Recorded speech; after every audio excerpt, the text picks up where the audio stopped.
Hola, en el video de hoy estaremos estudiando balances de materias en unidades múltiples.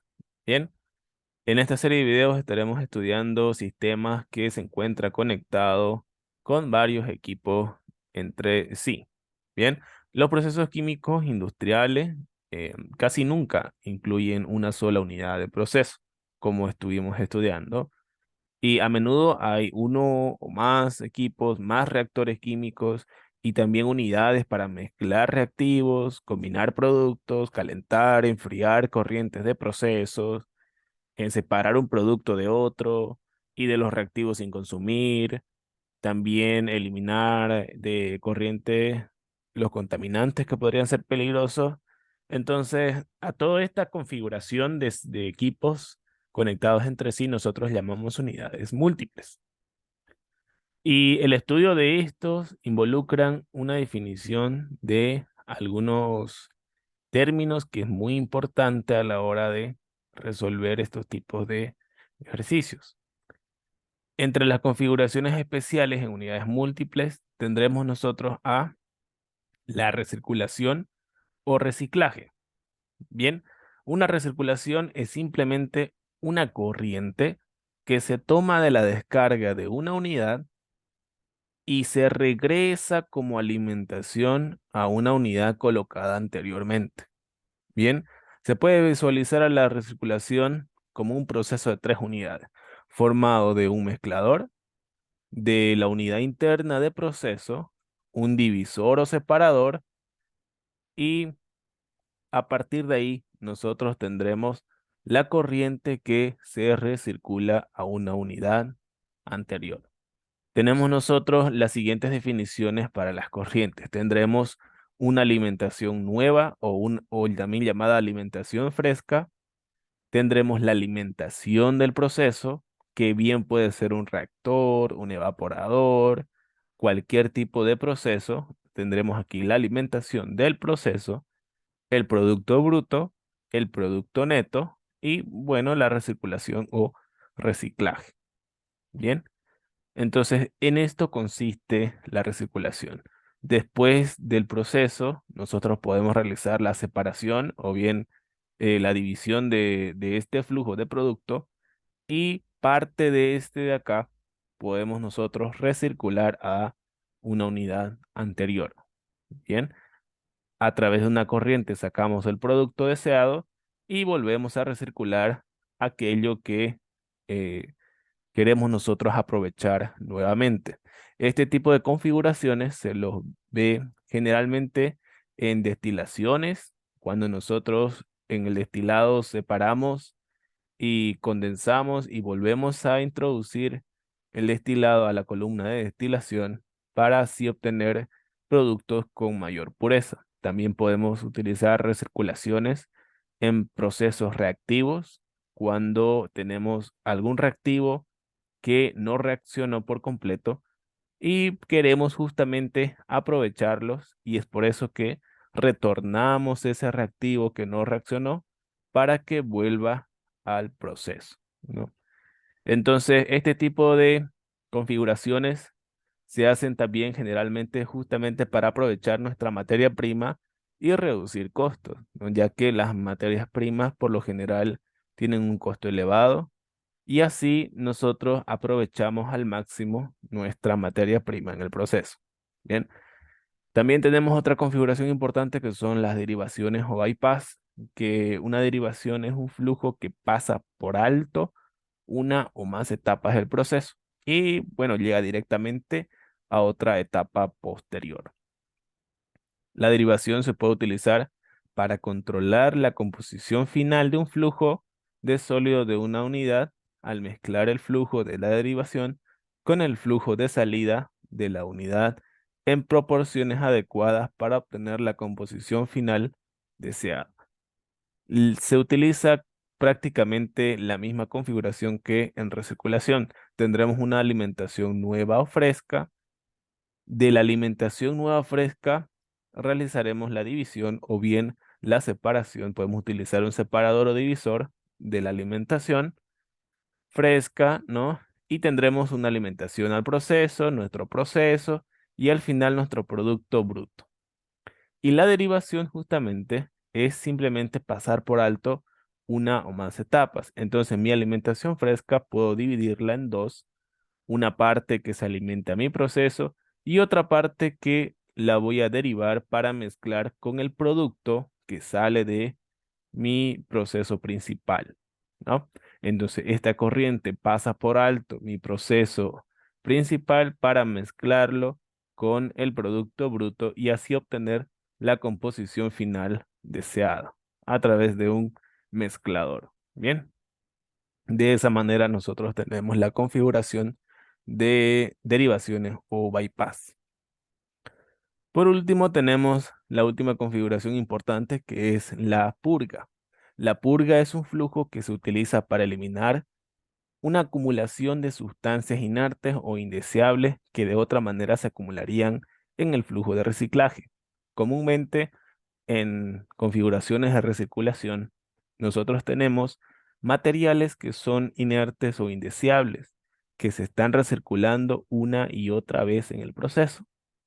Y estos materiales inertes tienden a acumularse, ya que no participan en el proceso, no aportan en el proceso, entonces tiende a acumularse. Y mientras se va acumulando en el proceso, rompe el estado estacionario y ya contaríamos con acumulaciones dentro del problema. Para evitar justamente la acumulación de este material, es que nosotros utilizamos una purga para sacar una corriente en donde eliminamos los materiales inertes o indeseables del proceso. Bien, entonces nuestra configuración constará de un mezclador en donde se mezcla la recirculación con la alimentación nueva o fresca. Tendremos nuestro proceso, tendremos a la salida del proceso un separador en donde separamos el producto bruto y sacamos una corriente de producto neto deseado y la otra corriente de recirculación. Y en la recirculación tendremos un divisor en la cual la corriente que venía del separador la dividimos en dos. Una corriente saldrá como purgado y la otra corriente es la que va a ir a recircularse, ¿no? Entonces, bien, a la hora de nosotros estudiar justamente este tipo de configuraciones, las unidades múltiples, ¿no? Nosotros debemos, antes de resolver el balance, determinar si el problema se puede resolver o no con los datos que nosotros tenemos planteados. Entonces, ese análisis que nosotros hacemos para saber si el problema se puede solucionar o no es justamente el grado de libertad, ¿no? Entonces, también en unidades múltiples nosotros debemos determinar justamente los grados de libertad. Recordemos que los grados de libertad son las cantidades mínimas de variables que nosotros debemos asignar valores para determinar si el problema se puede resolver o no. ¿Bien? Para que el problema se pueda resolver o no. Entonces, en unidades múltiples nosotros analizamos el grado de libertad de la siguiente manera. Primero, debemos realizar el análisis de grados de libertad para cada subsistema, por cada subsistema. Bien, entonces nosotros en nuestra configuración podemos tener 3, 4 equipos en el proceso. Entonces, para cada subsistema, nosotros debemos realizar el grado de libertad. Bien, sean un solo equipo como subsistema o dos equipos conectados como un subsistema mixto, no podemos agrupar subsistemas también. Entonces, para cada subsistema que nosotros determinemos, debemos hacer justamente el análisis de grado de libertad. ¿Y esto para qué? Para ver nosotros a través de este análisis si el problema se puede empezar a resolver a partir de ese subsistema. Este análisis, primero que nosotros realizaremos, nos determinará cuál subsistema tiene solución o no. Bien. Y por cuál subsistema nosotros podemos empezar a resolver el balance. Lo siguiente que podemos hacer como segundo paso es realizar el balance, bueno, el análisis de grado de libertad en un sistema global, tomándolo como un sistema global. Todas las entradas del proceso y todas las salidas del proceso global, ¿no? Podemos nosotros realizar el grado de libertad del sistema global y estos dos pasos se realizan a través de la ecuación que hemos estado estudiando. Los grados de libertad serán igual al número de incógnitas menos número de ecuaciones y menos las relaciones. Si es que en el proceso involucran reacciones químicas, entonces acá aumentaremos el término de más número de reacciones y nada más. Qué bueno, eso será un posterior análisis, ¿no? Entonces, tenemos que realizar el grado de libertad por su sistema y por un sistema global. ¿Para qué? Para que nosotros veamos a partir de este análisis por dónde nosotros podemos empezar a resolver el problema. O bien podemos empezar a través del un balance global de materia, o bien empezar a través de un subsistema en específico, ¿no? Entonces, este análisis nosotros nos va a ayudar a determinar por dónde comenzar a resolver el balance. Y como tercer y último paso, que no es quizá obligatorio, podemos nosotros realizar el grado de libertad del proceso general. Bien, este grado de libertad se puede calcular por la suma de los grados de libertad individuales de cada subsistema menos el número total de interconexiones, según la siguiente ecuación. Las interconexiones serán variables comunes a dos subsistemas que estudiaremos en la siguiente lámina. ¿Bien? Entonces, podemos realizar el grado de libertad del proceso de esta manera, haciendo la sumatoria de grado de libertad individuales del paso número 1 y restándole a ello las interconexiones independientes. También podemos desglosar este grado de libertad del proceso como la sumatoria de incógnitas menos sumatoria de ecuaciones, menos las interconexiones independientes y menos las relaciones. Bien, y en este grado de libertad de proceso general solo nos indicará si el proceso tiene solución o no. Este tercer paso nos sirve para determinar de una manera muy general si el problema tiene solución o no y cuánto grado de libertad tiene el problema. En ese tercer paso, quizá nos es complejo determinar el subsistema por el cual nosotros comenzaremos a resolver el balance. Entonces, para ello hemos determinado nosotros los primeros dos pasos, ¿no? Realizar el grado de libertad para cada subsistema y de manera global, y a partir de estos dos primeros pasos podremos nosotros identificar aquel subsistema en donde nosotros podemos empezar nuestros cálculos. Bien, y en este análisis del grado de libertad del proceso encontramos un término muy importante que son las interconexiones independientes. ¿Y cómo se definen las interconexiones? En sí, el término de interconexiones corresponde a un análisis de diagrama de flujo de información. Podemos definirlo de la siguiente manera. Las interconexiones serán las variables independientes no conocidas y comunes entre dos sistemas conectados. Las interconexiones entre dos módulos o sistemas representan el flujo de información o la transferencia de información respecto a corrientes, composiciones, velocidad de flujo, coeficientes, etcétera.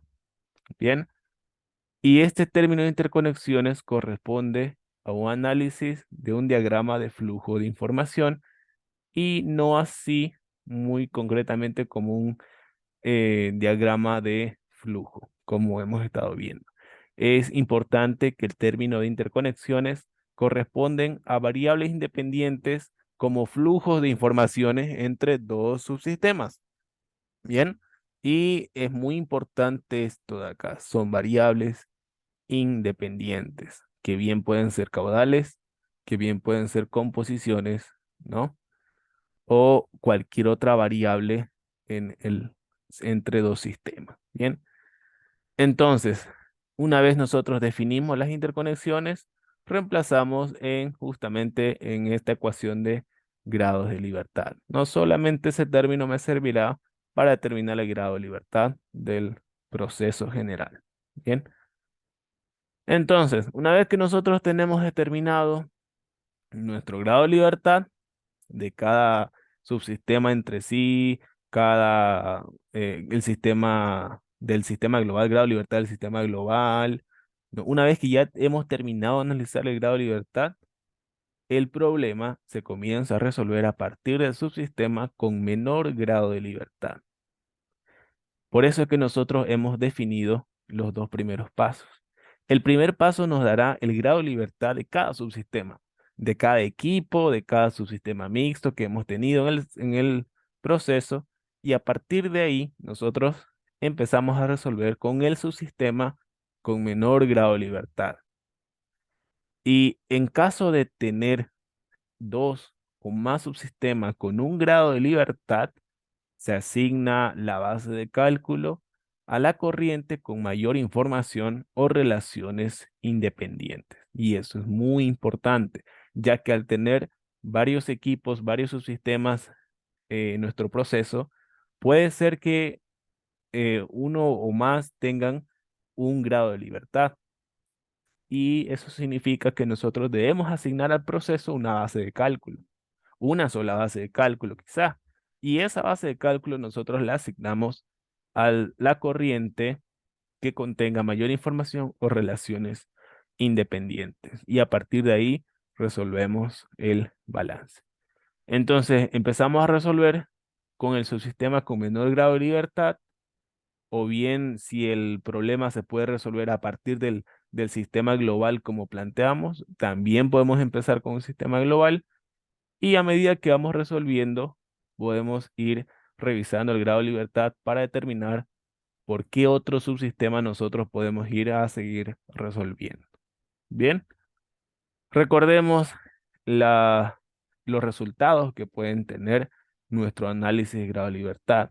Nos puede dar el grado de libertad 0, que quiere decir que el sistema se encuentra especificado correctamente. Es decir, que yo puedo resolver el problema con los datos que tenemos planteados. El grado de libertad puede ser mayor que 0, puede ser 1, 2, 3. Eso representa que el sistema está subespecificado y tenemos menos datos de lo necesario para resolver el sistema, el problema en realidad. Y, y entonces cuando el grado de libertad es mayor que 0, debemos nosotros asignar una base de cálculo. Y si a pesar de que hemos asignado la base de cálculo 100 variables mayores a las ecuaciones independientes, entonces tendremos soluciones infinitas, ¿no? Y por último, recordemos que el grado de libertad también puede dar quizás negativo en nuestro análisis, y eso significa que el problema lo tenemos sobreespecificado, que quiere decir que tenemos demasiados datos, que los necesarios. Entonces, lo que se debe hacer en este caso sería eliminar valores que son redundantes, repetitivos o hasta quizá inconsistentes o incoherentes. Bien.